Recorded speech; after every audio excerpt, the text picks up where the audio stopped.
Hey guys, Boy Scouts Pro Tom Redington here. Now when you get on pressured lakes or really clear water, a lot of times it's tough to catch fish, especially if it gets bright, sunny, and calm. And if you go to a pond that's getting a lot of pressure as well, you just have trouble catching fish. A well-kept secret by the pros is called the Ned Rig, or the turd worm. It sounds like a complicated rig, but it's really simple. It's the simplest rig you'll ever throw, and it's so effective. Not many guys are doing it.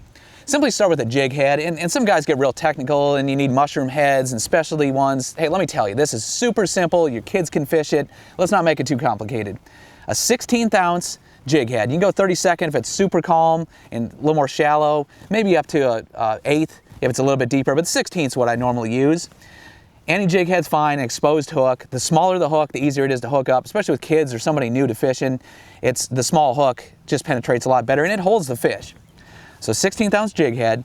Now you take your favorite stick bait, the Senko type baits. I happen to have a hyper stick here from Lake Fork, but you take just a small section of it. So I'll cut about a 2 to 3 inch section off. And I have a small little worm right here. So on your jig head, you just thread it on. You want to make sure it's on there straight. And it's basically like a mini shaky head. Now this is going to slide down if you're casting it. So a neat little trick, just add a drop of super glue and it's going to hold it up there. There we go. So now it's firmly in place. Make sure it's on there good and straight. There we go.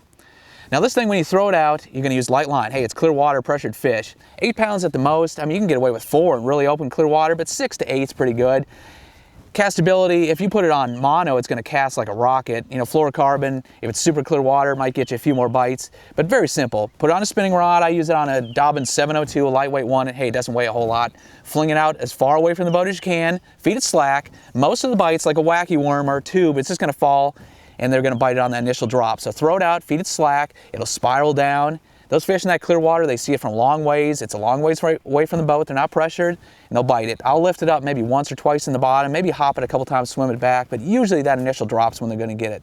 So when it gets tough, you're trying to get that bite, especially in clear water. Hey, a Ned Rig, the old turd worm, it catches them. It's a pro secret. When you're fishing square bill crankbaits, unlike deep diving crankbaits, you want to fish heavier line. 15-pound test would be about the lightest I like to throw, up to 20 like I'm throwing here today.